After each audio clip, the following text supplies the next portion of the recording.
recording. Let us start with mantra.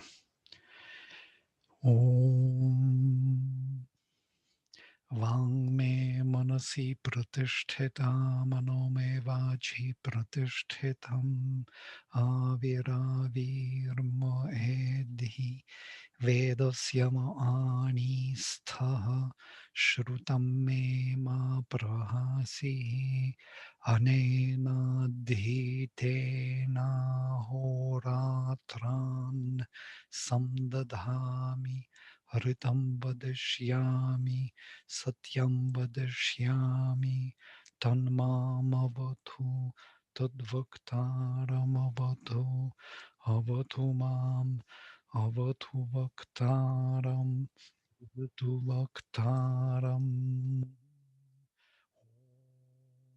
Shanti Shanti Shanti.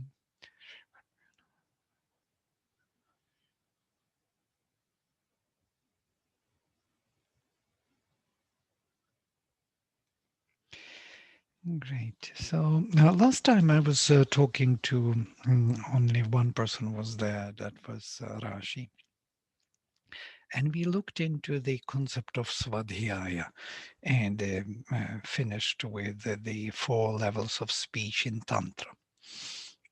It is there, the recording is there if you want to listen to go through it.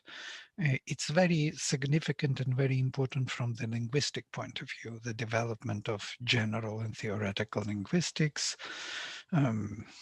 phenomenology and structuralism and post-structuralism.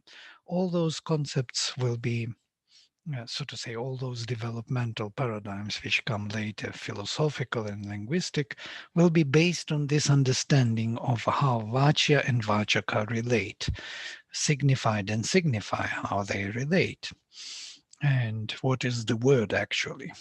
So this understanding of the word is fundamental for Indian philosophy and Indian culture in general. The whole Indian tradition is built only on the power of the word and not any other. And you will notice that even temples come later in the Indian development, in the history of India. They are the product of a later culture. Before there were Vedis are these altars, and before altars there was Svadhyaya, there was a recitation of the word. So the word itself was the means to acquire higher knowledge. It is by invoking the higher knowledge and by receiving that word that the whole Indian tradition is built on. Okay, I can see Jessel is with us. I do not know. Are you here? Can you hear us? Yes, I'm here. Hi. Hi, very nice to. So Jessel is joining our group now, so she will be with us. There will be a few more people coming in case it's the time of this post Christmas and before New Year's Eve, so the people are busy with their families, and so maybe after the new year we will have more. Our regular members will join. Because we have quite a few things to accomplish yet, to finish with. I'm just doing the theoretical part yet, and that would be, I think today will be the last part. And after this, we will go to the texts. We will start with the Vedic texts and Upanishads, major Upanishads. We will cover, we will go through Brahmanas, through different visions in the Brahmanas, myths of creation. Okay, so today, the second part of this concept of the word. Today I wanted to cover the more original, or how to say, the Vedic view on the word. And there will be many quotations from the Vedic hymns. So the word in the Veda. The word in the Veda is known as Ukta or Vachas or Shastra or Stoma, Gir, Vak, Vani, Brahman, Mantra, Naman. These are all the words which are used for the word. And it is always with these epithets or these adjectives of guhya, guha, gudha, apichya, pratichya, ninya, which means secret and hidden and to be revealed, yes, and not clear, archaic, cryptic. For it is seen as the power of the divine consciousness emerging out of the darkness of inconscient, manifesting itself in the world. It is by the word that manifestation is taking place. That's why the word is a creative power. The word itself belongs to the Lord. It is his consciousness and a means of manifestation. And when uttered by man in a form of a hymn as conscious offering, it is returning to its master, Brahmanaspati or Brahaspati, for it is the word of the Lord which is uttered. So there is a link between the higher consciousness and the word being uttered here. And once that link is established, then the higher consciousness is revealed or felt or experienced. We spoke about this in Svadhyaya section because through Svadhyaya that connection was achieved. That's why Svadhyaya was so important. Svadhyaya meaning that you recite the hymn to yourself, not to anybody else, not for the sake of performance, not for the sake of, you know, making others feel good, but you're doing it to yourself for the sake of connecting to this higher consciousness.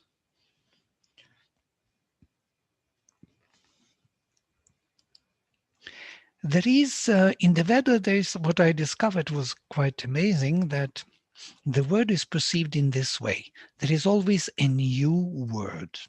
And this is something interesting. A new name, which is to be found and uttered, expressing a new consciousness, changing the old being. This new word is opposed by those who carry the word of old, as it is said in the Veda. The word which was once uttered and was true now is resisting the coming of a new consciousness. It becomes like a foundation for a new consciousness, but it resists its interference, resists by its own established equilibrium already. So those truths which were once established become the foundation and at the same time the resistance to a new consciousness. The forces supporting the resistance which are behind it are the forces of darkness, of the first creation, who want to preserve their habitual existence by rejecting the change coming from the expression of a new word.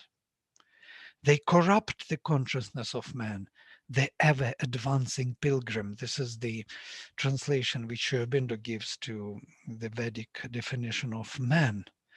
We are the ever advancing pilgrims. We are constantly on the way. And offer him the word of crookedness. The crookedness means you turn back to yourself and hold to that what you already realized. The Aryan is looking for the word of straightness, not for the word of crookedness, which connects him to the higher consciousness in the moment of speaking. So this is the definition of the true word. When you say it, it must connect you to that consciousness. If you're speaking the truth which is not yours, which is not connecting you, it is the truth which is obstructing really the truth. By the truth is covered, as it is said in the Rig Veda. Ritenartam apihitam dhruvam vam. Your truth is covered by the truth. So there are layers upon layers of the truth. It's kind of amazing. The whole world is manifested by the truth, but in time, the first layers of the truth become the resistance to a new truth. Yeah? And by this dialectical development, the world is progressing and evolving. So in the fifth mandala, hymn 12, it is allegorically, this is a profound myth, a hymn. In the allegoric language of the Veda, it is by the light of the sun that the sun itself is concealed. Um, and Rishi invokes the force of Indra to remove the formations of creative knowledge, mayas, these forces of formation made by the piercing darkness, and to break through the crooked light of the to the body of the truth, thus recovering the sun in the heaven of our mentality. So they, maybe it's not very clearly written here. Um, in this hymn, it is shown that the body of the sun, when it meets the darkness is piercing the body of the sun, creating the rays of light.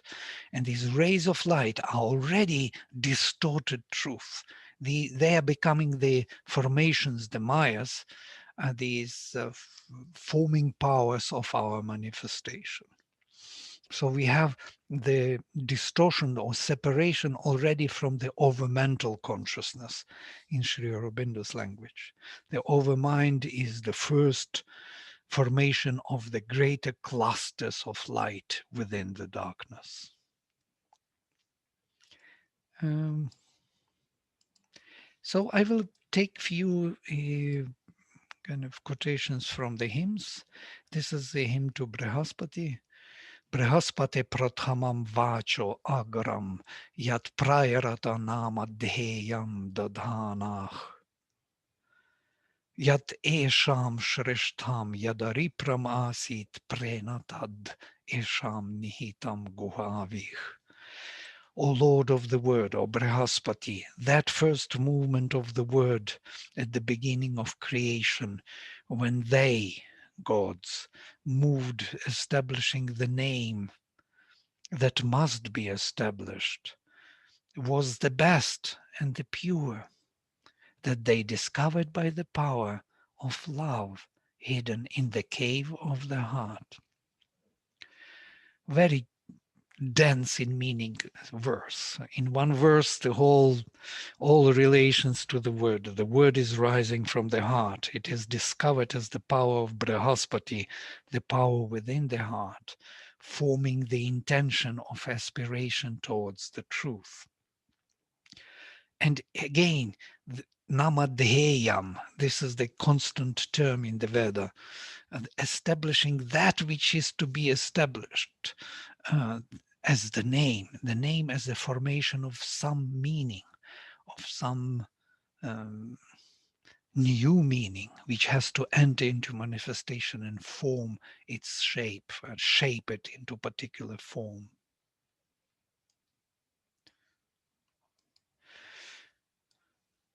Gaurix, and this is from the Dirghatama Uchatya, very famous hymn, very long hymn, hymn puzzle.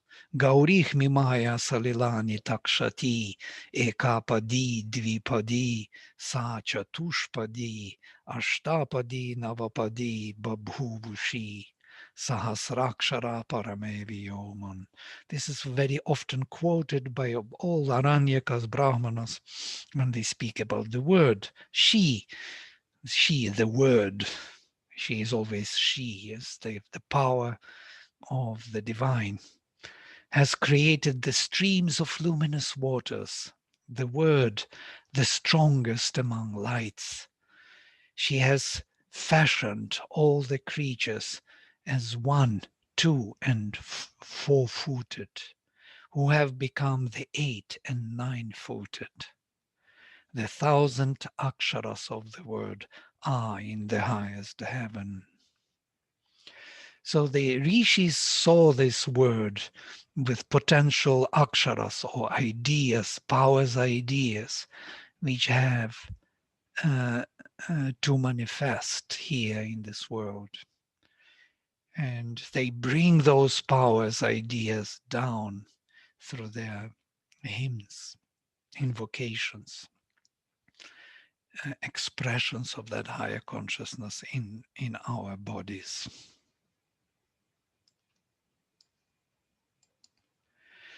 Tasyaha samudra adhiviksharanti tena jivanti pradishah chatasraha tatah ksharati aksharam tadvishvam upajivati.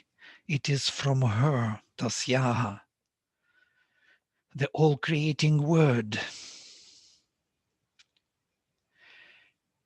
that the waters of the upper ocean flow down in all directions.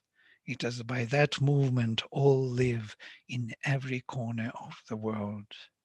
It is from that movement of the word that unchangeable is changing, or becoming is, and being is becoming.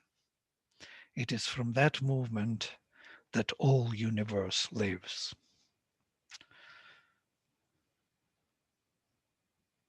She brings these streams down, and they are manifested in forms and relations and powers and events. They become the vaster streams become more and more narrow when they come down to the particular moment of time. And we spoke about these in the Vedic, in the Tantric terms, as Pashyanti Yes?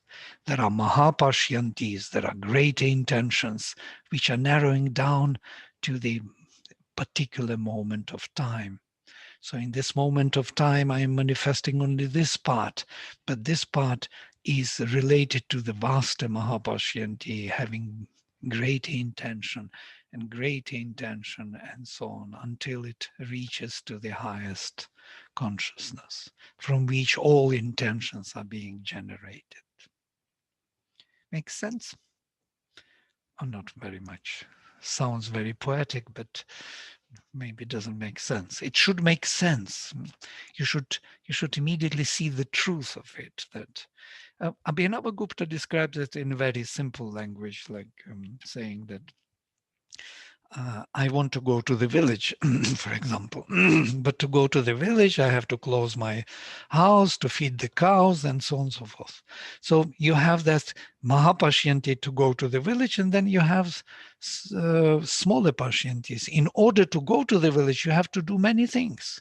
You have to switch off light, lock your doors, get the petrol to your car. Yes. So and that is going to the village is not the final action. It is only what you received as an intention. But you're going to the village to get some food, and this food you need for what? To live over several days, and in several days something will happen about which you are not even aware now. But it is already, the awareness is there already in the Mahapashyanti, which we do not perceive now. And when we move even far higher and farther, deeper, we will see even greater that even this lifetime, what I lived and was born and die, is also going even farther away. It has its purpose in the future, in my reincarnation in the future. It has its place. And all that goes to the Lord himself. From him, this great word descends in smaller streams. In this moment of time, I'm speaking about it to you, but it is a part of the greater plan, which we do not see yet. Yes, Rinku. It's kind of relieving, right? It's quite liberating. It's a very, very liberating. Nothing here happens with no meaning, or everything has its place and place in the greater plan, which we laid out, by the way. It is our own great plan. Only we are not aware of it. We are not aware of our greater, higher consciousness.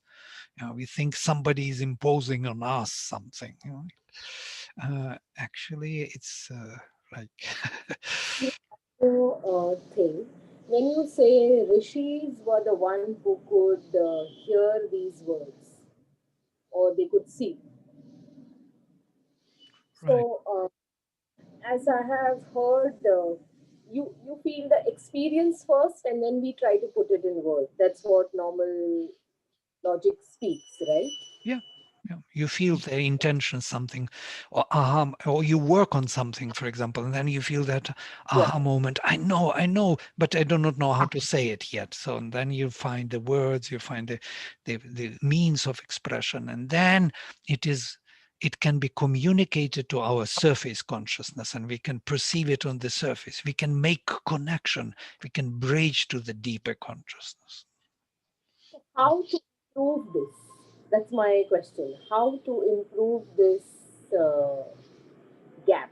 How to bridge this gap from experiencing to expressing? Yeah. Yeah, it's a constant work. It's a constant sharpening of the instrument. You know how long it takes actually to sharpen this instrument to make it more responsive. You have to practice it all the time. The word of straightness, that's what they say. Straightness means you are what you're expressing will be true in that moment of time. So you feel the connection. If you don't feel the connection, you're saying some abracadabra, which really blocks away you from you perceiving the truth of the being, because the truth is constant and it is existing now and always. And we are missing the opportunity to connect to it. Yeah? By blocking it away by the truths which are no more actual. They are not actual in meaning. I tell something which is removing me or disconnecting me from myself. Why do I have to do this? Because I have some other desires, because I have smaller concerns, some dogmas, some say I want to, to make somebody happy, I want to look good, and so on and so forth. And there's so many uh, devices we can use to disconnect ourselves from ourselves. And we are doing it all our lives. And once in a while we have a glimpse and we feel, wow, this I am real. I'm not this kind of, presentation of me. I am real. I'm not only existing in some kind of imagination of someone.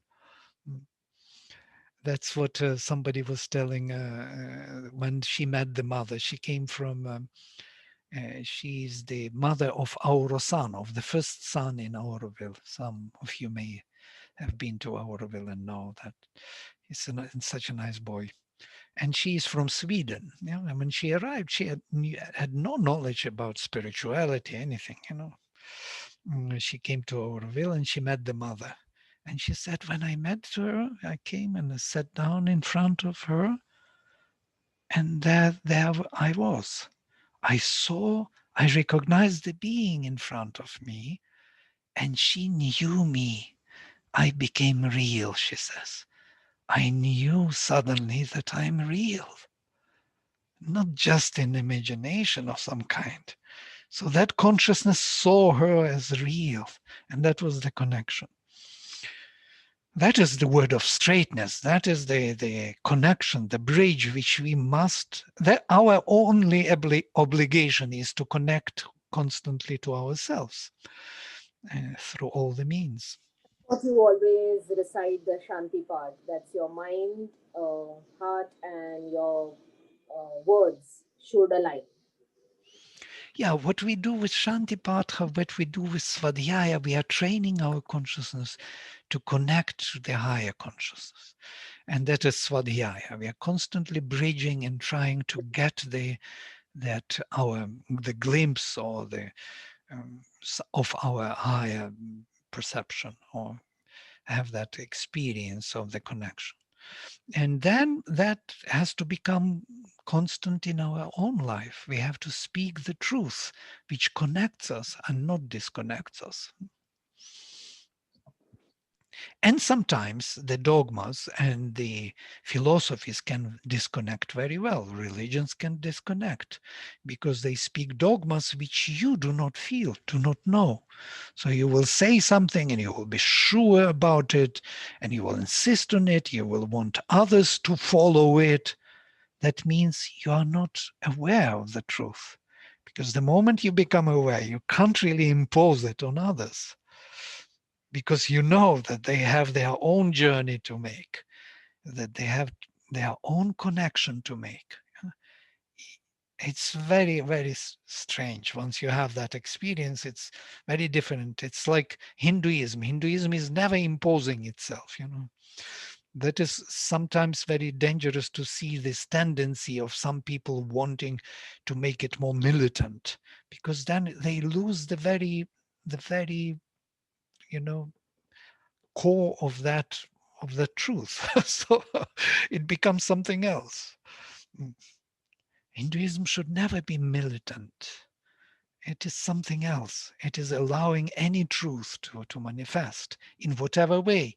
From here we have this tolerance in India. Tolerance comes not from weakness. It comes from the depth of understanding of the truth. Intolerant religions, actually, they are showing that they have problems with the truth, and because they want to impose the dogma, they want to uniformity. Uniformity has nothing to do with reality. So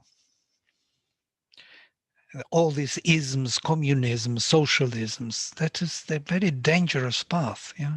Framing everybody into one particular formation. We should be all different. We have so many different truths to manifest.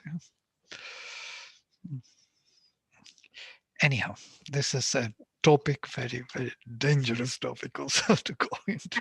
I just have a question which I don't know if it goes here, but so even desiring to reach a higher state, right? That desire, that can also be a hindrance sometimes, right? I mean, If it is a desire, yes, desire in the sense of impatient desire for the purpose of something. You want it mm, because of, I do not know, because your parents will pat you and say you're great, or because your partner would say, yeah, you're so spiritual, or because you want to look at yourself.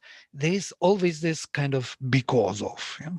So if that because of is not there, and you are aspiring because you can't but aspire, you can't live anymore in the way you live, and you want the truth. It's like you are suffocating without the truth. You feel that you are not alive anymore. It's just a kind of zombie of some kind, zombie-like life.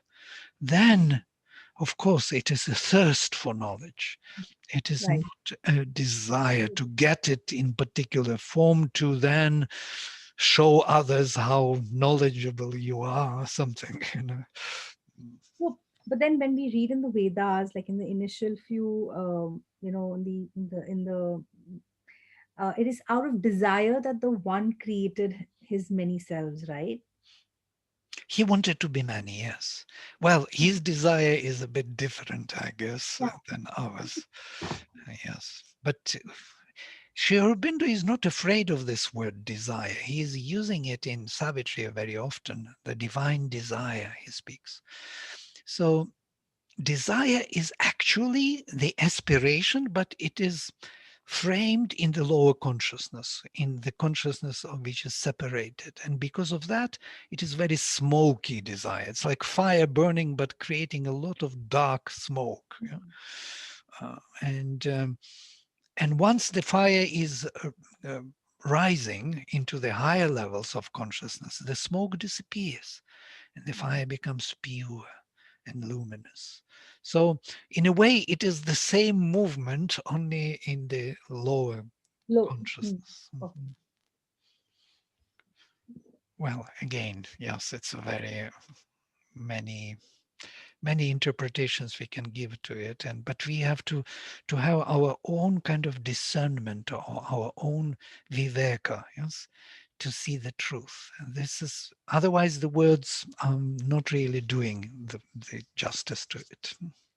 The words are only indicators, but recognition has to come from something beyond words. So here, this is the famous quotation where first in the Indian tradition it was mentioned the the four levels of speech.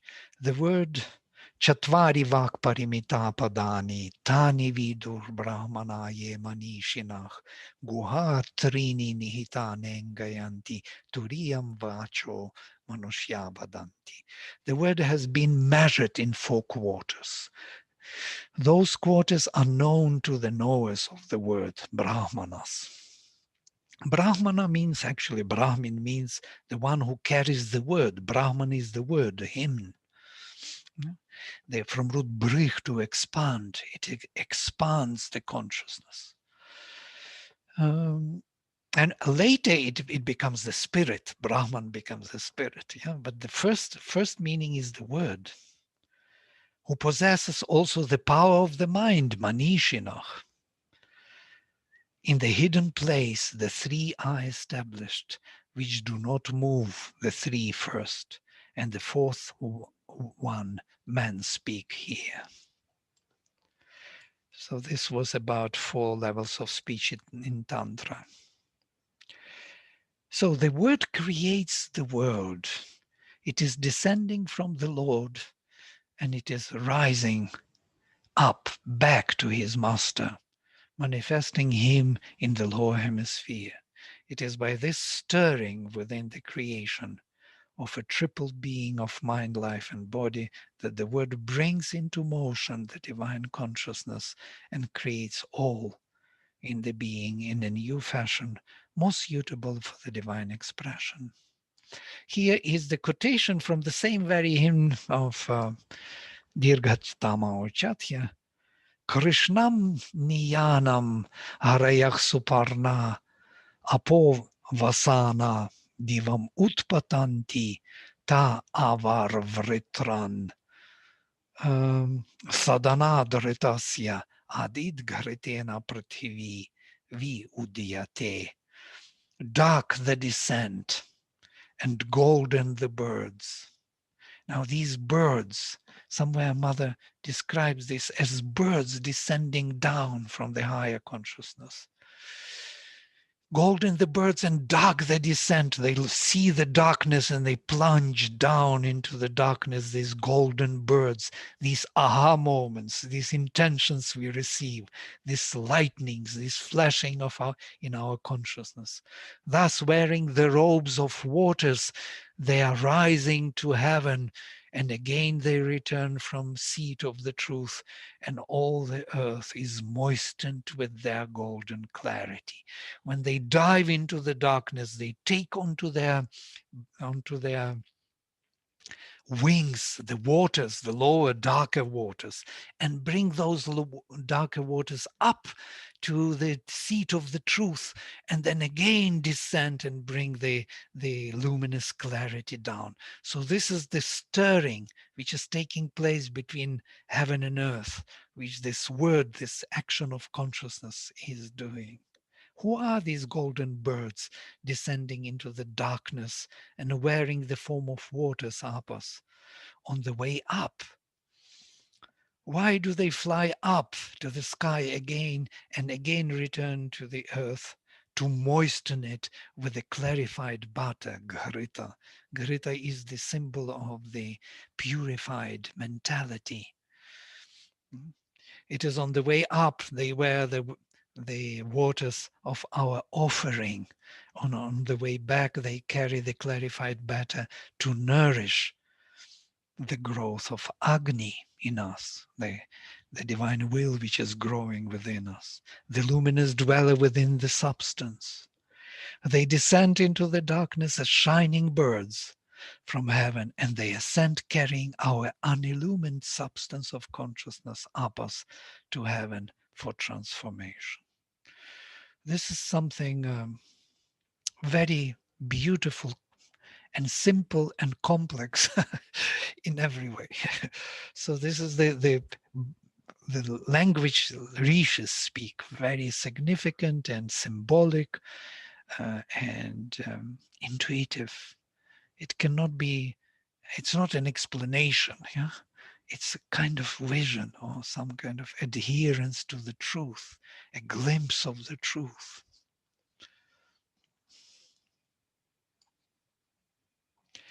And here I'm giving the first verse from the Atharva Veda. Atharva Veda starts with hymn to Vachaspati, to the Lord of the Word. The very first hymn. Yeah? Ye trisaptaha pariyanti vishva rupani bibhratah Vachaspatir bala tesham tanvo adya dadhatu me. Those 3 times 7, this is the constant, very occult way of talking about the word. Those 3 times 7, that means 21, which are all over, carrying all the forms of manifestation. May the Lord of the Word now establish their powers and beings within me.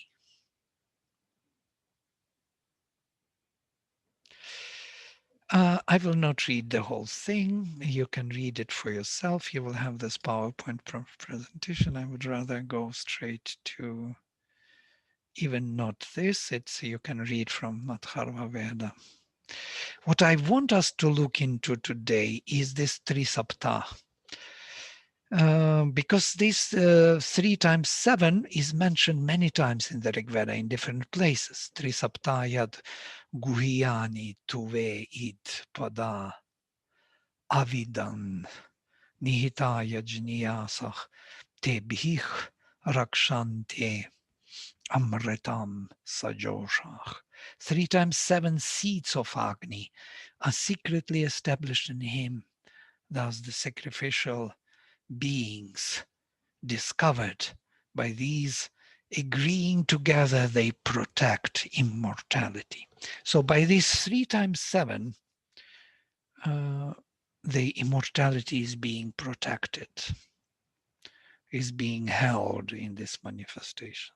So the 3 streams, the 7 streams of the truth, presented on 3 levels of mental, vital, and physical consciousness, create the whole foundation for manifestation of the truth and thus protect it from the invasion of the infinite darkness.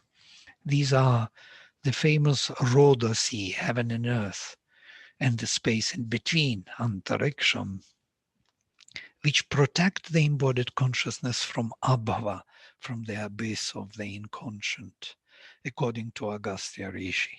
Later in the Aitareya Upanishad, this triple body of the mind, vital and physical, is mentioned as sukritam, well made, which soul can inhabit, being protected from the inconscient. In the Agastya hymn, he is always praying to heaven and earth with the refrain, protect me from abyss. Or heaven and earth, protect me from abyss. Abyss is that inconscient which can gobble us up. Yeah? So our mental and physical being are protecting our soul embodied here from the total inconscience. Now, what are these 3 times 7? And this is something interesting. I discovered it in linguistic terms, and that could be interesting for you to see Sanskrit in a new light. Yeah? You could see that Sanskrit has 6 karakas and 7 vibhaktis. And here they are all given. Karta, the doer. Karma, the doing, the act, or the action, what do you call it? The work, the worker, the work, and the working, the actor, the act, and the acting. So we have karakas. This is nominative case, then it is accusative case, then it is instrumental, how we do it, then for what we do it, giving forward, what for. then because of what, the cause, and then how it is relating and where it is being located in time and space. Now you see all possible meaningful relations between any unit within the linguistic space or objectively. By the way, we do not have more meaningful relations than these 7. Now, this 3 times 7 is quite interesting. If you look at this scheme here, which I'm giving, you will see all these cases: nominative, accusative, instrumental, dative, ablative, genitive, and locative, 7 of them. But they have 3 times 7, they have singular, dual, and plural. And that creates 21 possible relations. Yeah. It's quite amazing. Singular, dual, and plural, 3 times 7. Now these 7, why they are so important and interesting? Because they create the whole way of approaching the reality. I'm not sure what is first. I think the truth is first, which creates the linguistic understanding of these karakas and vibhaktis, and the philosophical understanding of the world, which is expressed through these means.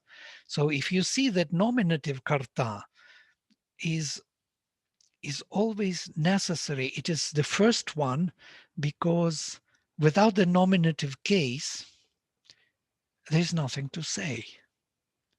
Nothing can be said if nominative is not there. And Panini says that the nominative karta is the svatantra karta. It is independent.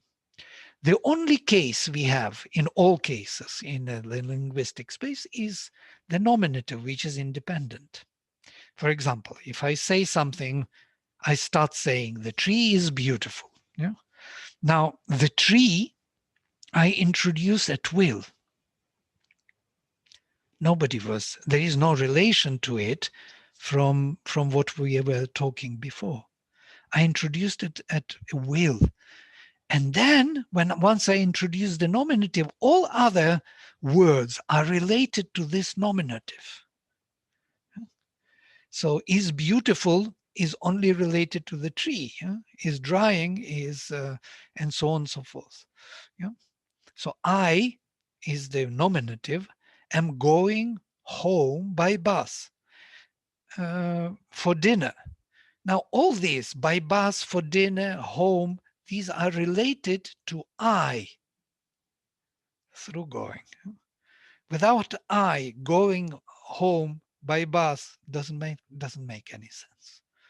So this is kind of interesting thing to see, because why I'm speaking so long about this, because I want you to see that this is the existent one, Sat, the one who is, has to be mentioned in order for any text, any sentence to make sense.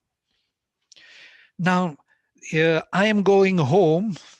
Home is my object. You know? I want to get home. Home is my work, so to say, in this particular going home. You know? So it is this karma.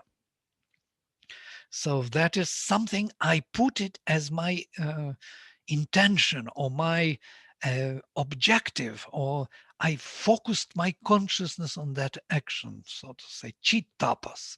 I applied force to get home.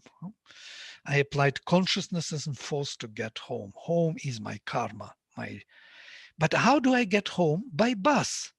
And that is by the means instrumental. How do I get there? So I get home by bus is these first 3, Sat, Chit, Ananda. Ananda is the by how he is conscious of himself, how he perceives himself, so to say, Sat, Chit, Ananda. And he perceives himself as bliss, as some kind of state of consciousness, feeling, emotion, sensation, perception, whatever. Bliss is a very, very loaded meaning. All the experiential stuff is within the bliss. Bliss is the result of being aware of myself. And then for what it is done? It is done for something.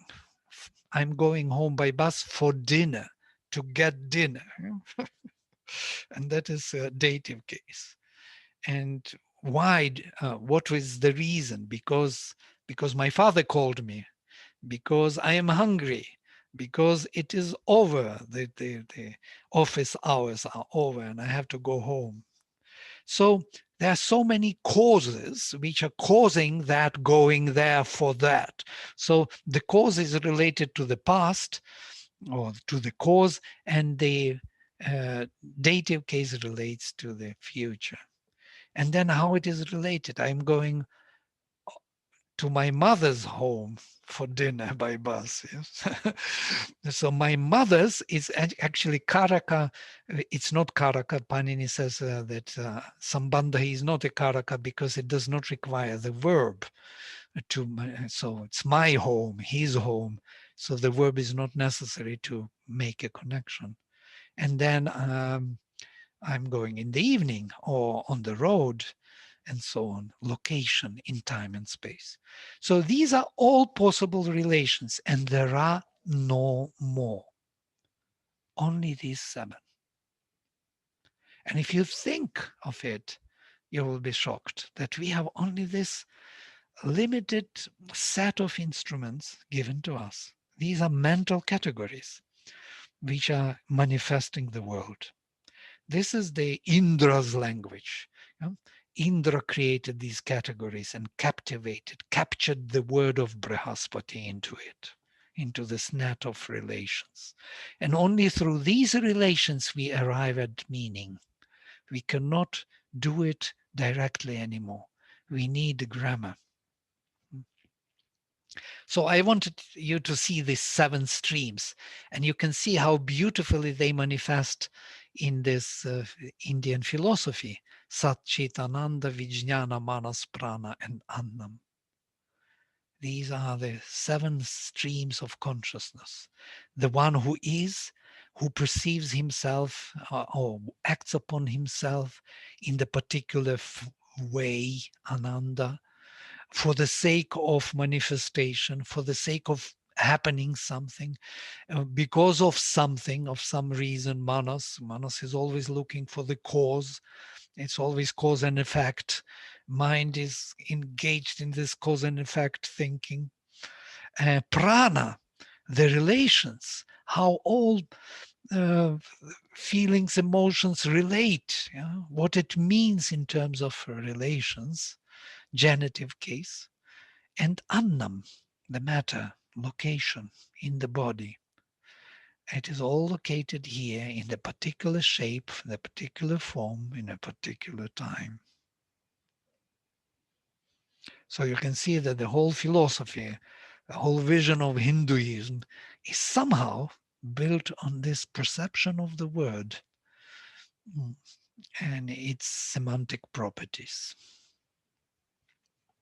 Okay, here I am stopping and I'm opening to your questions, observations, and so this would be the last introduction to so it's the last chapter of our Vedic introductions, and then we will go to the texts, which will be much more interesting and exciting.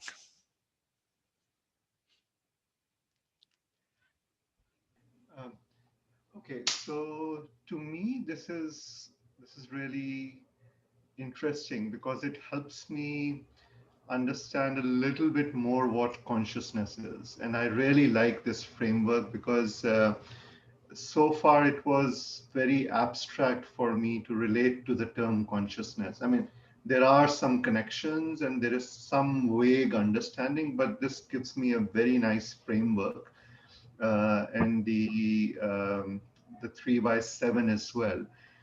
The only question that I have is that in the end, if it's all consciousness, then the karta, the karma, all of these are different ways of the consciousness manifesting, even through the word. So is that also one of the ways in trying to understand this framework? because they are interrelated. So the karta is linked to the karma, and they can, I mean, in some ways, yes. So I can board the bus, but I can also board the car. But um, there is an ultimate objective, which is I'm trying to go for dinner, and therefore I go at that time using the bus. So, um, so yeah, I mean, I just wanted to make sure that my understanding of both these facets is correct. Absolutely, absolutely. By the way, if you make a framework of these 7 written in each section, you can substitute it by anything, by bus, by car, by walking, by in your mind, whatever instrumental you are doing, reaching to home. You know, home is your objective, which is put by consciousness in front of you. But consciousness acts upon the being.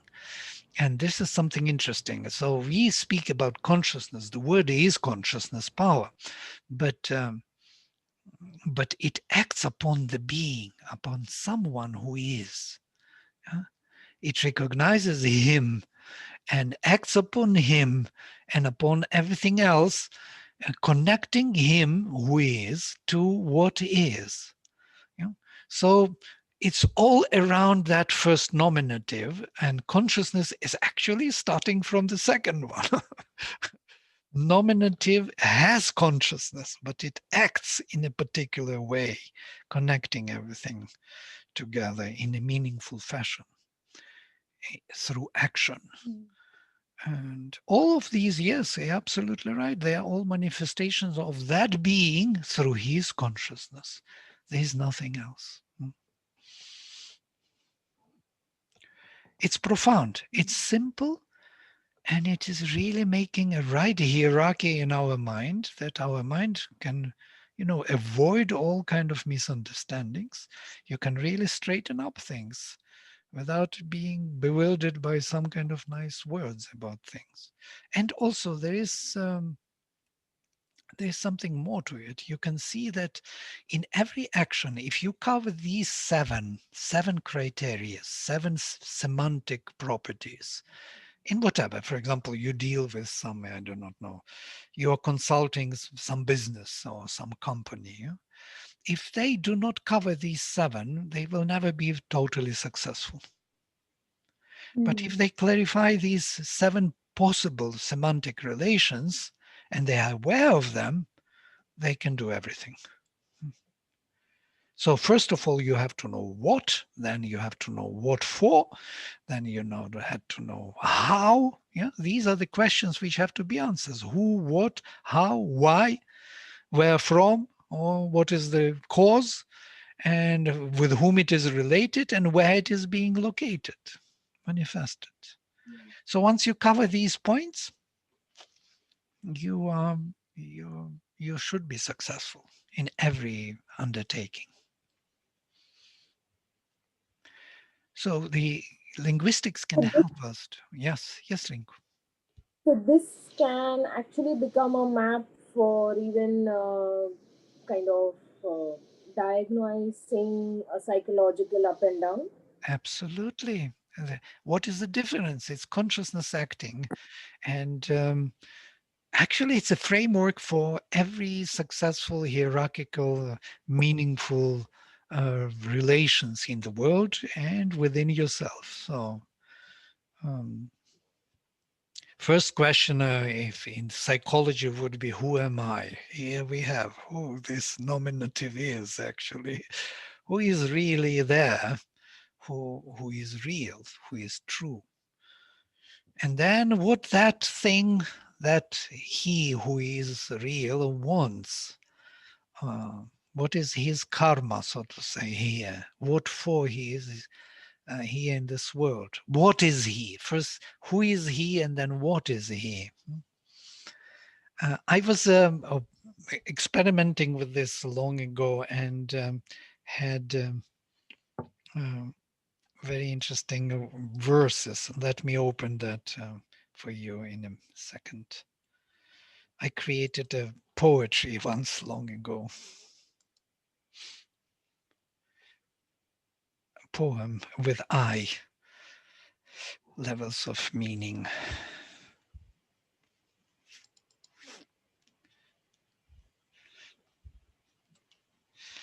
I will send you the files, by the way. They are very good for studies of Sanskrit. I have the whole file. It's just for my use. I don't use it anywhere. This is, I was doing singular, dual, and plural. Our 21 cases are covering everything. Yeah? And the 7 streams. So the poem is like, I ask question and receive the answers. Yeah. Who? I. What? Am. How? By myself. Why? To feel joy. Where from? From myself, small myself, notice. Where of myself. Where in myself. So in a way, you can see that if I'm holding it only to the nominative, I would have all the karakas related to me without going out. I'm not going out, I'm staying within myself. So you can see, you can fill it in with any other relations. If you have the objectives, if you have something outside, if you have your specific way of being as a part of yourself. Yes, as in Shakespearean language, where Shakespeare speaks, my tongue carried me away, my eyes betrayed me. So you can look at yourself also in those terms. So as parts of your being, as instruments of your consciousness are acting within or with you together. So it's an amazing exercise for psychology.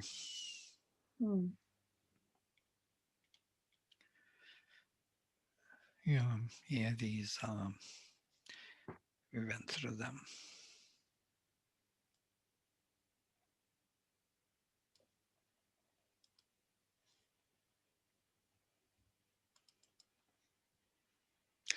Yes. But I was making these presentations long ago about Satchitananda, and I remember our Vyakaranas in India, in Delhi University and so on. They were delighted to see that the linguistic part and Sanskrit, Sanskrit built its grammar, and philosophy, Hinduism, are related. They are not just kind of, the philosophy came from somewhere. It is all one being which is perceiving itself in this particular framework. And I tried many years to encourage anyone who could find any other possible karaka, any other possible relation to these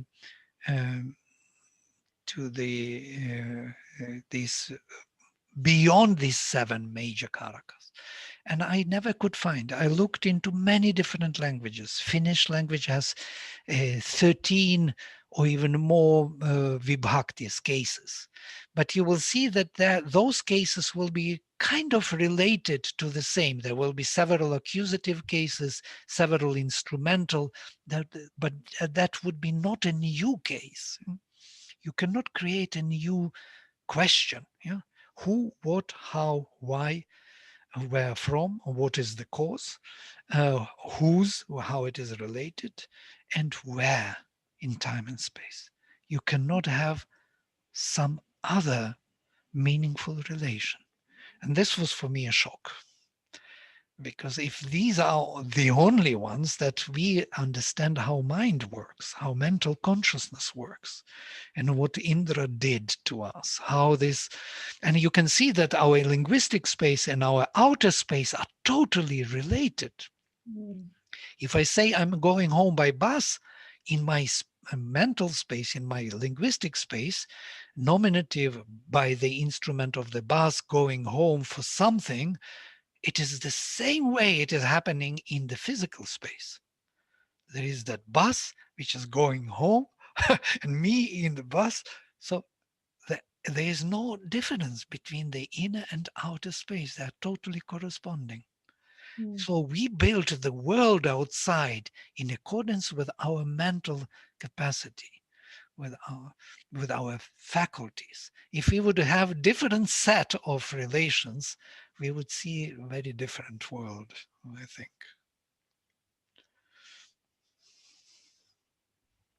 Okay, great.